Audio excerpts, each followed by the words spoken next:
Olá, bom dia, a paz do Senhor Jesus. Te convido a tomar a sua Bíblia no livro de Atos dos Apóstolos, no capítulo 17.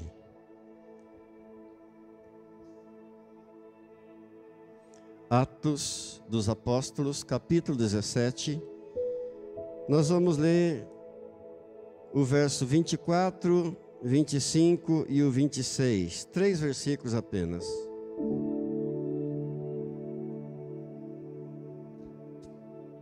Atos 17, verso 24.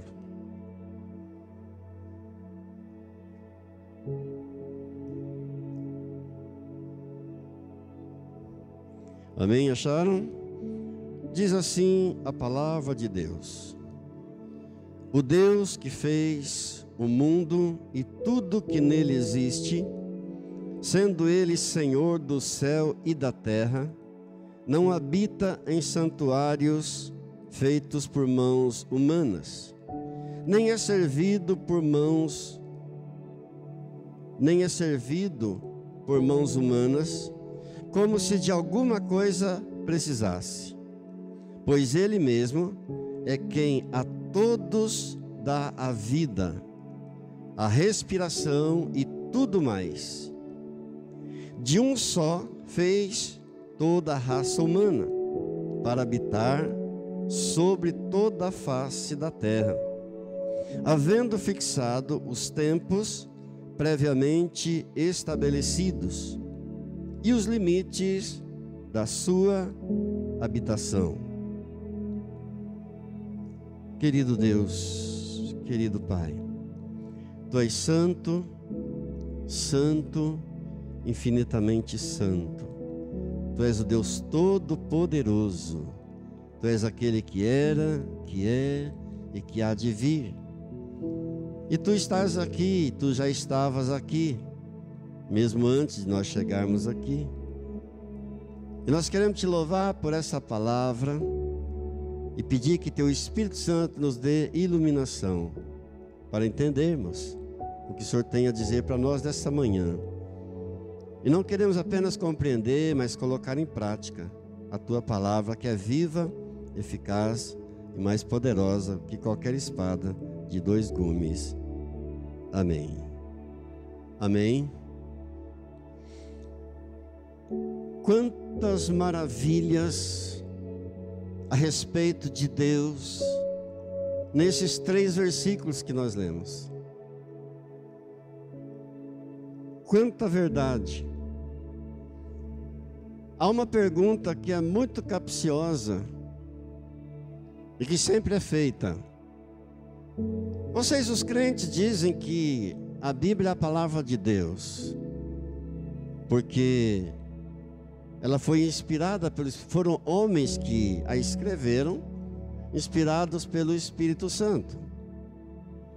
E nós dizemos sim, é o que a Bíblia diz em segunda carta de Pedro, no capítulo 1, no verso 20 e no 21, que homens da parte de Deus falaram inspirados pelo Espírito Santo de Deus. Então nós cremos que a Bíblia é a palavra de Deus.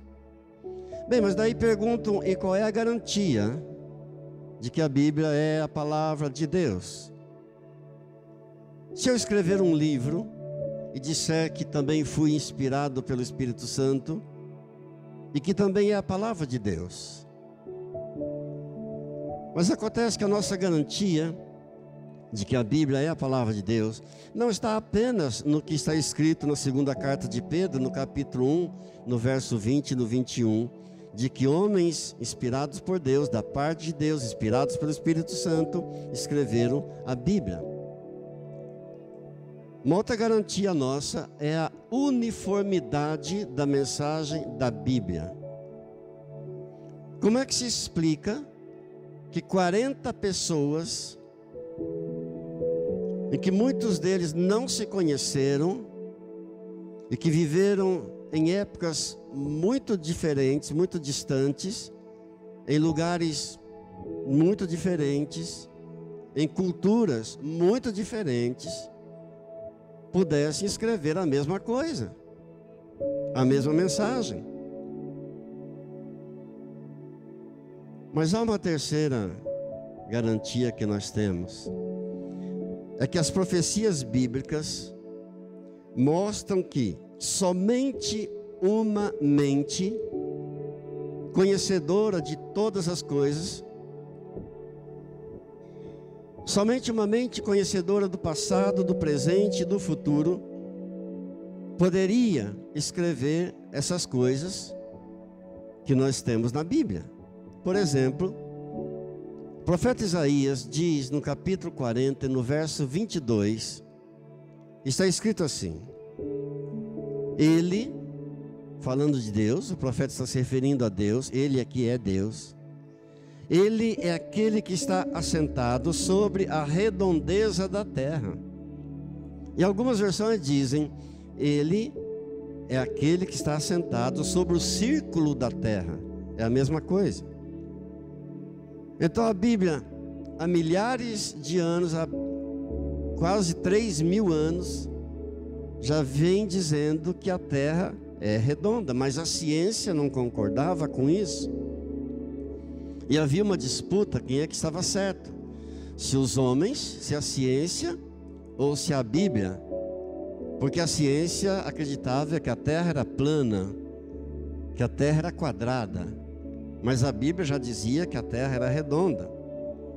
Isso até 500 e poucos anos atrás, quando em 1492 Cristóvão Colombo chegou à América e declarou: não, nós agora temos certeza de que a terra é redonda. Mas a Bíblia já dizia isso há séculos e séculos e séculos atrás.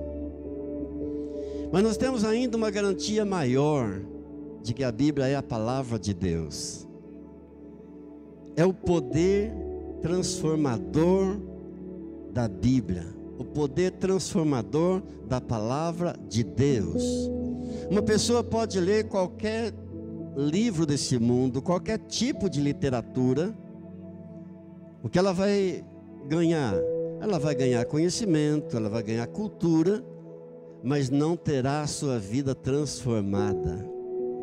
Enquanto que é impossível alguém ler a Bíblia, meditar na Bíblia, a palavra de Deus, e não ter a sua vida transformada, não ter a sua vida mudada.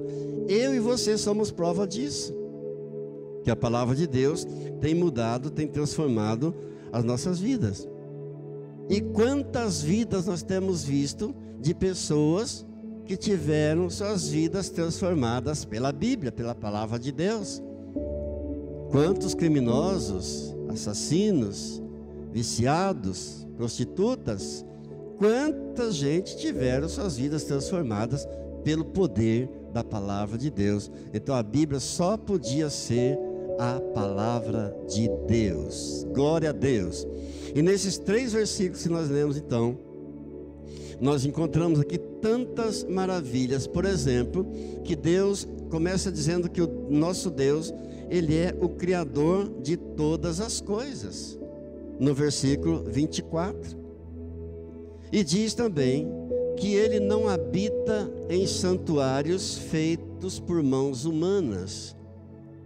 Isso quer dizer que Deus não se restringe a esse santuário, a esse prédio, a esse templo feito por mãos humanas. Deus não se limita aqui. Deus não habita apenas aqui. Deus deseja ser encontrado pelo homem, e isso pode acontecer em qualquer lugar do mundo. Por isso então ele diz que não habita em templo feito por mãos humanas. Mas Ele não apenas é o Criador, mas também está dizendo que Ele é aquele que providencia tudo para nós, tudo para as nossas necessidades, tudo aquilo que a nossa vida precisa. No verso 25, na parte B, Ele diz também que Deus não apenas criou você, mas Deus, Ele sustenta você. Está dizendo aqui que Deus provê a tua necessidade. Um dos nomes de Deus é Jeová Jireh, que significa o Deus de toda provisão, o Deus provedor. É Ele quem dá a vida. Ele criou todas as coisas, criou você, sustenta você, te dá a vida, Ele te dá saúde, Ele te dá alimento, Ele te dá inteligência, Ele te dá família, Ele te dá prosperidade, tudo vem dEle, tudo procede dEle, bens materiais, é tudo dEle. Glórias a Deus. Quando Tiago diz, no capítulo 1, no verso 17, toda boa dádiva, todo bom presente, toda boa dádiva, todo dom perfeito, procede do alto, vem lá do alto, descendo do Pai das luzes, em quem não há mudança e nem sombra de variação. Em Deus não existe mudança, em Deus não existe nem sombra de variação. Então todo presente, toda boa dádiva, toda graça, toda bênção, vem do alto, descendo lá do Pai das luzes. Diga graças a Deus. Nós não adoramos um Deus qualquer, um Deus morto, um Deus feito de algum material.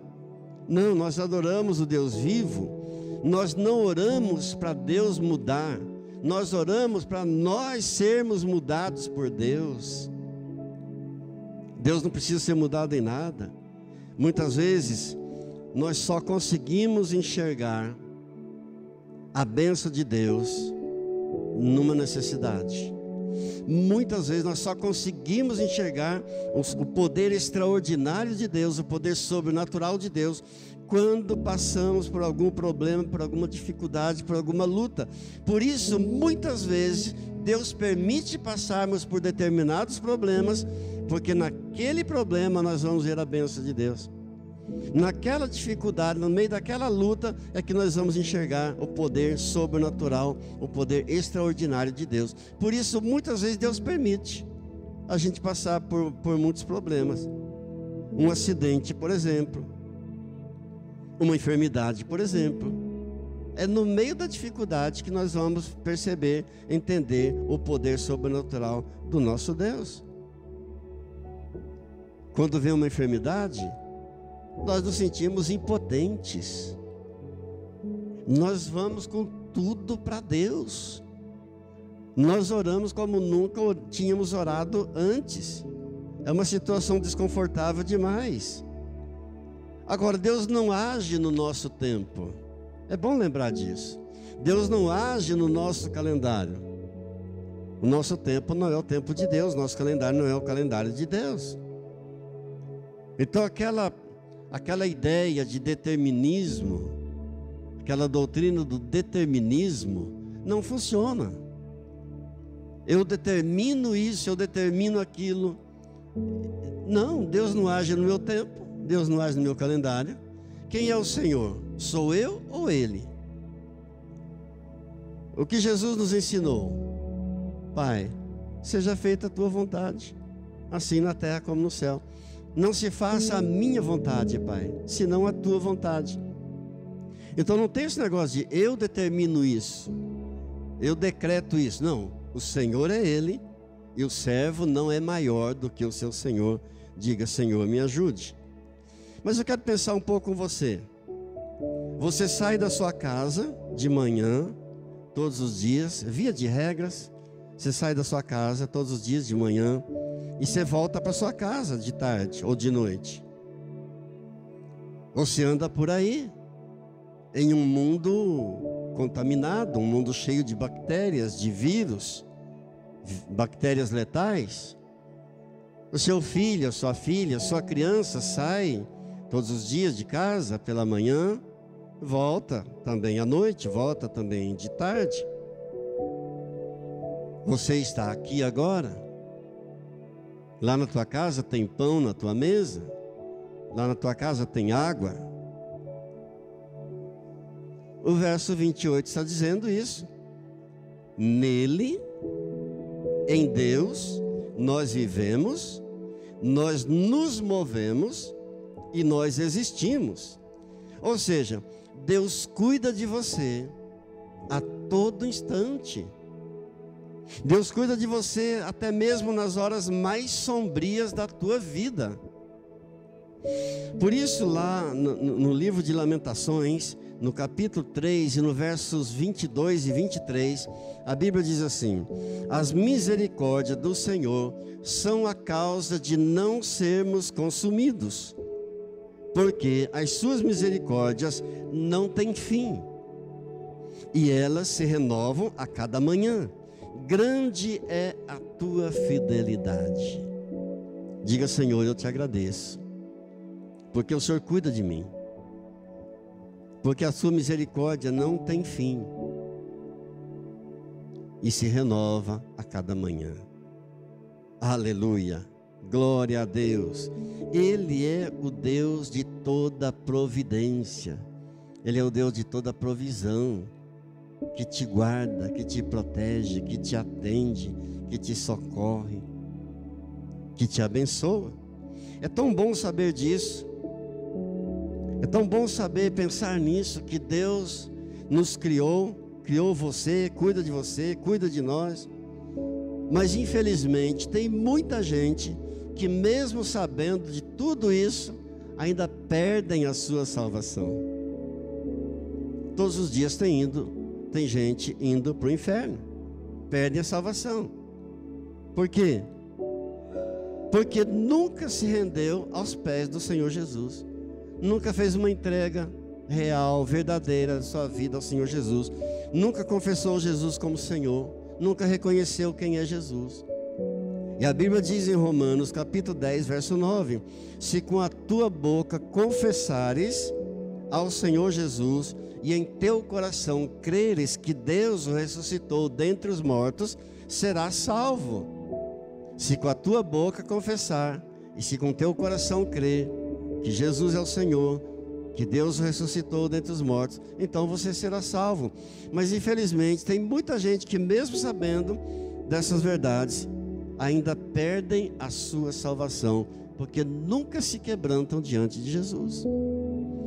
Esse Deus que muitos ainda não conhecem, infelizmente, é o único Deus verdadeiro, que amou você de tal maneira que deu seu Filho unigênito, seu Filho único, para que todo aquele que nele crê não pereça, não morra a morte eterna, mas tenha a vida eterna. Aleluia! É um Deus que não precisa de nós, é um Deus que não precisa de nada. Ele é Deus, Ele não precisa de mim, não precisa de você, Ele é completo em si mesmo. Ele não precisa de nada, não precisa de ninguém para ser Deus. Ele não precisa de nada, não precisa de ninguém para ser perfeito. Ele não precisa de nada, Ele não precisa de ninguém para ser feliz. Deus, o Pai e o Filho, o Criador do universo, Ele não precisa de nada para ser Deus. O Pai, o Filho e o Espírito Santo, eles são felizes, eles tinham comunhão plena, eles tinham plena harmonia, antes mesmo de ter criado todo o universo. Antes mesmo de ter criado a mim, ter criado a você, o Pai, o Filho e o Espírito Santo já viviam em plena harmonia, em plena felicidade. Ele não precisa de nós, mesmo antes da criação. Já tinha toda a felicidade por toda a eternidade.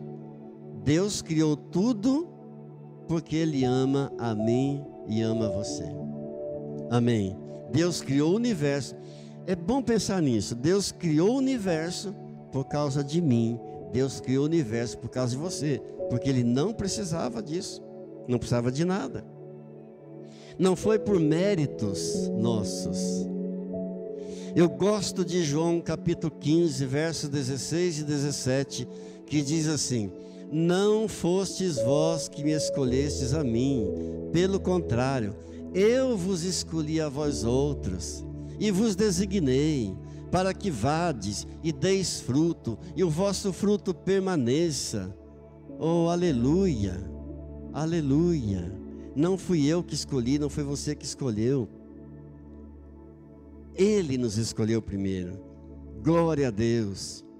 E diz em Romanos capítulo 5, do verso 8 a 11, que Deus nos amou quando nós ainda éramos fracos, pecadores, ímpios, inimigos de Deus, escravos do mundo, escravos do diabo, escravos do pecado, filhos da ira, escravos da carne, quando nós ainda éramos tudo isso, Ele nos amou.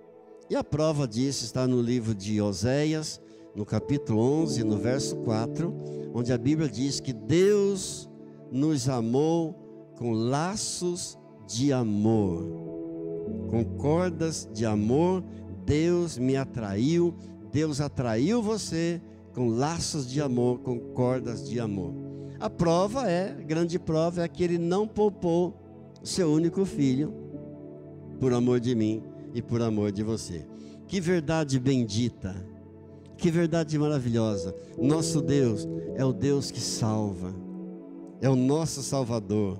Glórias a Deus. Salva do pecado, salva do juízo eterno, salva do inferno, salva a nossa vida da morte eterna. O Brasil e o mundo todo tem estado tão agitado. O Brasil e o mundo todo as pessoas têm vivido um tempo de tanta preocupação, de tanta ansiedade, de tantas reivindicações. São até reivindicações justas, são reivindicações necessárias. Mas ainda que Deus atendesse todas as reivindicações de todos os homens, será que o homem seria feliz sem Deus? Ainda que Deus atendesse todos os pedidos, são reivindicações legítimas, necessárias. Mas ainda que Deus atendesse cada uma delas, será que o homem teria paz sem Deus? Será que o homem seria feliz? A gente sabe que uma pessoa, um cidadão, pode receber o melhor que um governo possa oferecer, o melhor sistema de governo que um governo possa oferecer. O cidadão pode receber uma educação perfeita, um sistema de transporte perfeito, um sistema de saúde perfeito, um sistema de segurança perfeito. Mas será que seria feliz sem Deus, sem Jesus? Não. Será que teria paz? Não. Porque a paz é uma pessoa. A paz tem um nome. E a paz é Jesus. O nome da paz é o Senhor Jesus. Nenhuma entidade pode resolver o problema central do homem. Nenhuma entidade humana pode solucionar o problema principal do homem, que é a salvação da sua alma. Esse é o problema central. Essa é a necessidade maior do ser humano. Nenhuma entidade humana política é capaz de resolver essa questão. Apenas o Senhor Jesus. Eu vim para que todos tenham vida e vida em abundância. Só Jesus transforma o ser humano. Só Jesus perdoa o ser humano. Só Jesus cura, só Jesus liberta, só Jesus dá a vida eterna. Ele é o nosso Salvador. Amém.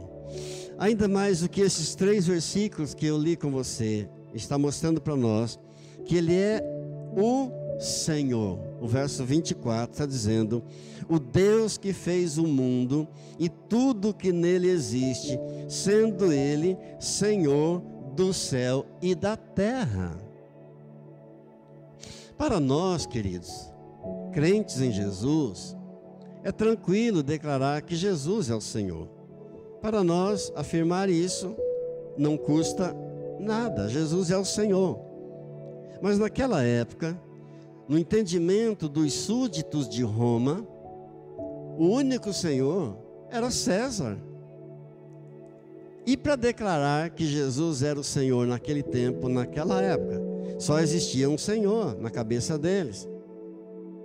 O que é que instigava todo ódio contra Jesus? O fato de declararem naquele tempo que Jesus era o Senhor. Hoje nós não temos nenhum problema, nenhuma dificuldade em declarar, em confessar que Jesus é o Senhor. Mas todo ódio contra Jesus era por conta disso, que na cabeça deles quem era Senhor era César, o imperador César. No livro de João, no Evangelho de João, no capítulo 18, no verso 37, Pilatos faz uma pergunta a Jesus e diz assim: por acaso tu és rei? E quando Pilatos pergunta para Jesus: tu és rei? Está perguntando: você por acaso é o Senhor? Jesus então responde, eu vou ler para você, João 18, 37. Tu dizes que eu sou. A resposta de Jesus. Ou seja, você está dizendo, você está afirmando isso. Tu és rei? Jesus respondeu: tu dizes que eu sou. Eu para isso nasci. Eu para isso vim a este mundo, a fim de dar testemunho da verdade. E todo aquele que é da verdade ouve a minha voz. Os romanos, naquele tempo, eles não eram intolerantes com nenhum tipo de religião. Eles aceitavam. Roma tinha uma certa tolerância com outros deuses. Esse não era o problema. Eles tinham respeito para com outros deuses, com qualquer tipo de religião. Qual era o problema de Roma com os cristãos naquele tempo? Não era porque os cristãos adoravam um Deus diferente, porque eles respeitavam outros deuses. O problema era, os cristãos declaravam que havia um só Senhor, um único Senhor, um único Salvador, e esse é Jesus. Aleluia.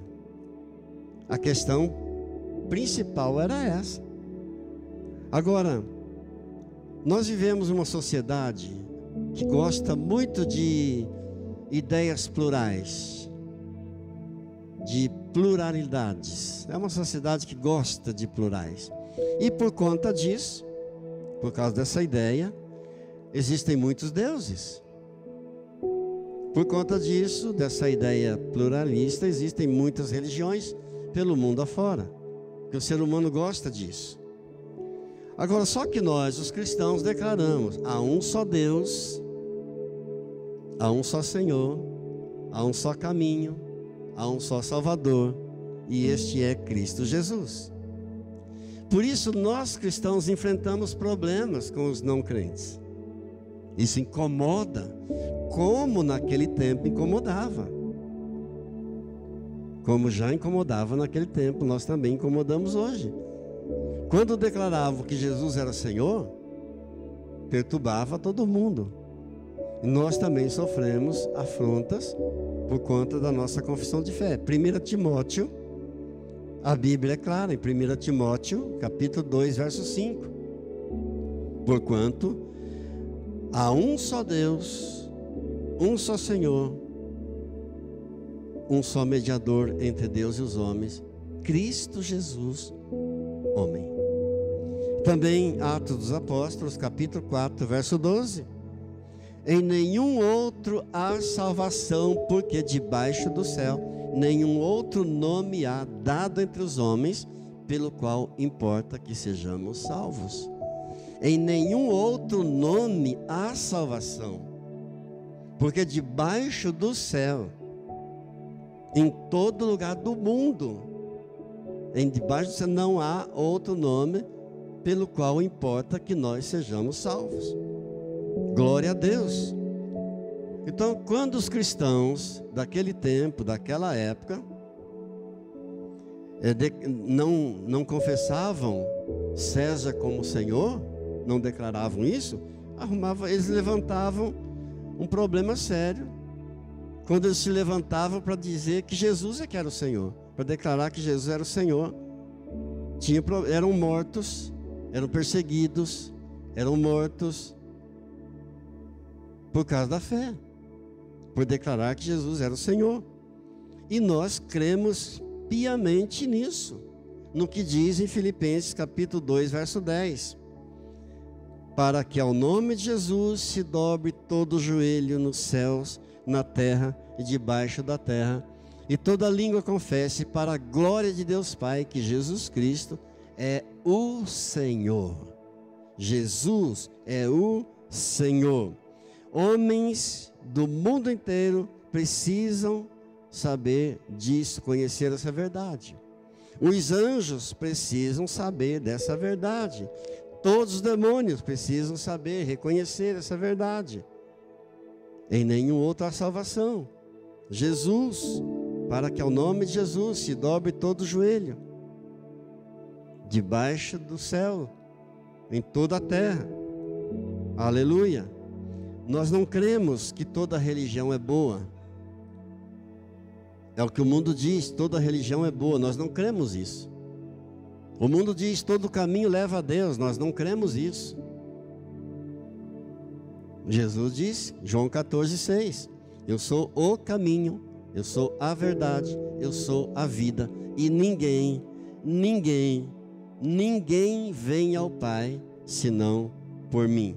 Glória a Deus. As pessoas dizem assim, olha, o mais importante para uma pessoa é ser sincera. Não, o mais importante não é ser sincero. Ser sincero é bom. É bom mesmo, mas não é o mais importante. As pessoas dizem, não importa a religião. Dizem há muitos caminhos. E você pode até escolher. E muitas pessoas têm caído nesse engano terrível de Satanás. Infelizmente. Mas nós sabemos que existe só um que salva, é Jesus. Só um caminho que leva a Deus, é Jesus. Só existe uma porta para o céu, é Jesus. Só existe um capaz de mudar, de transformar as vidas, é Jesus. Só um capaz de nos reconciliarmos com Deus, é Jesus. Só existe um soberano Senhor, é Cristo Jesus. A Ele sempre daremos toda a honra, toda a glória, todo o poder, todo o louvor, por essa certeza que temos, por essa confiança que temos, de que a vitória é nossa. Podem lutar contra Ele, mas estarão lutando contra o Senhor dos exércitos, o Deus Todo-Poderoso, o Criador dos céus e da terra. Amém. A Ele a glória, a Ele a honra, a Ele o poder, a Ele o louvor, em nome de Jesus. Amém? Vamos orar um pouco mais. Eu te convido a curvar sua fronte.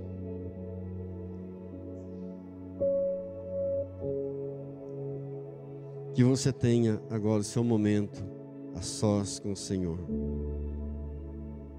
Renove aí a tua declaração de que Ele é o teu único Senhor.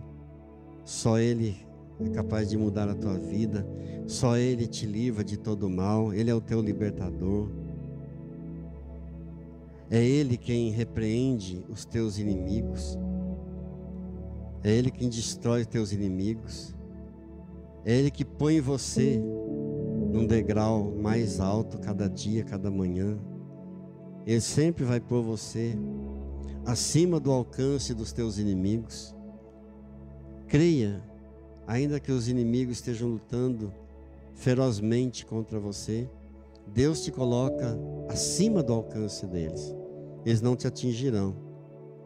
É Ele quem te livra daqueles que praticam a maldade contra você. É Ele que salva você dos homens maus.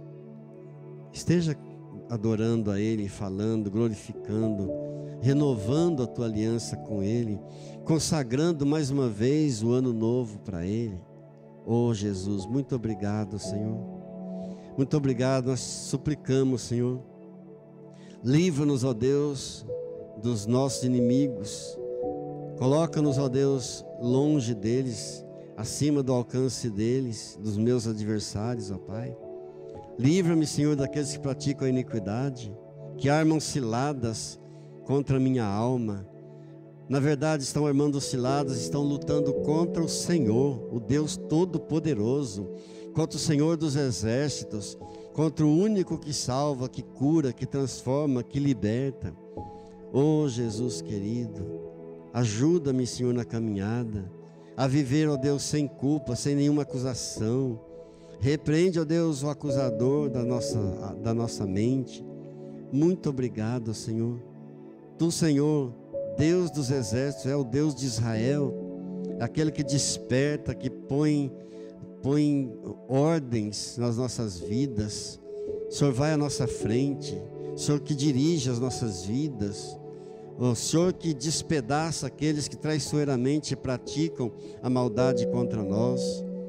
Oh Deus, a Tua palavra diz que o choro pode durar um momento, mas a alegria logo vem no amanhecer.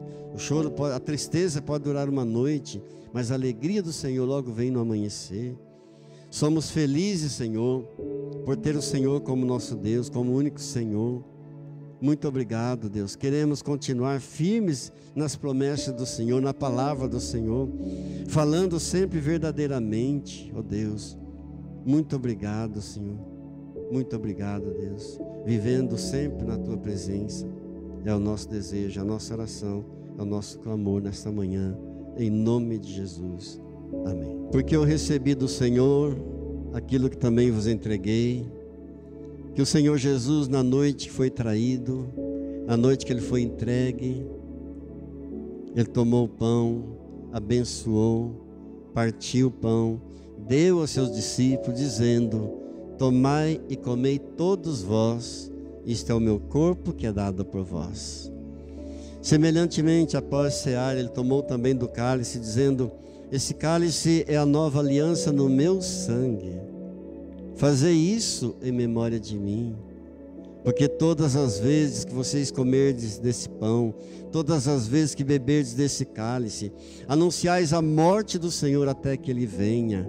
Examine-se, pois, o homem a si mesmo, e assim coma do pão, beba do cálice, pois quem come e bebe sem discernir o corpo, come e bebe juízo para si. Então, para nós não recebermos juízo para nós mesmos, é que nós vamos fazer agora uma autoanálise.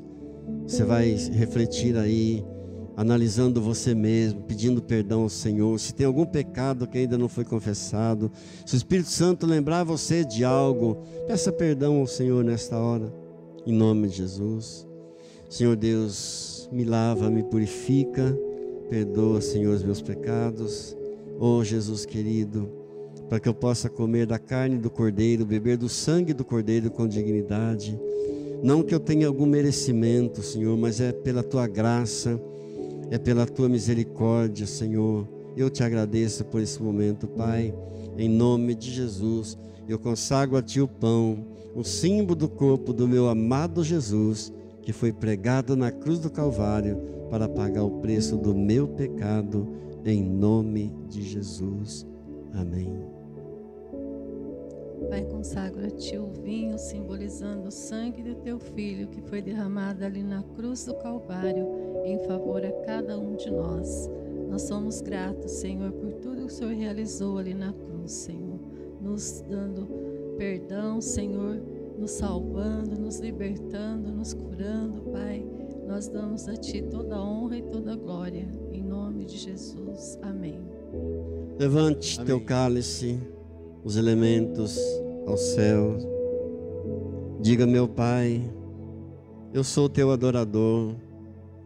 Eu abro o meu coração para derramar diante do Senhor todo o meu amor e a minha profunda adoração.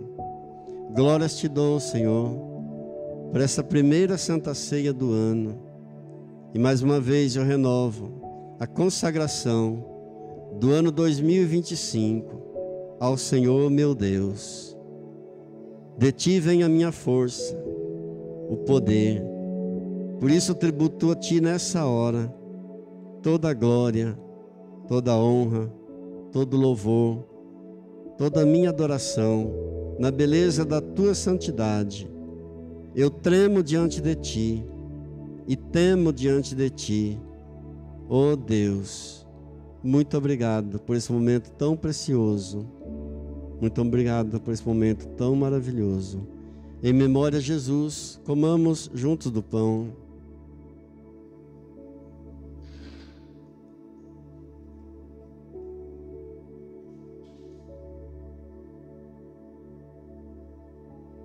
Memória de Jesus, bebamos do cálice.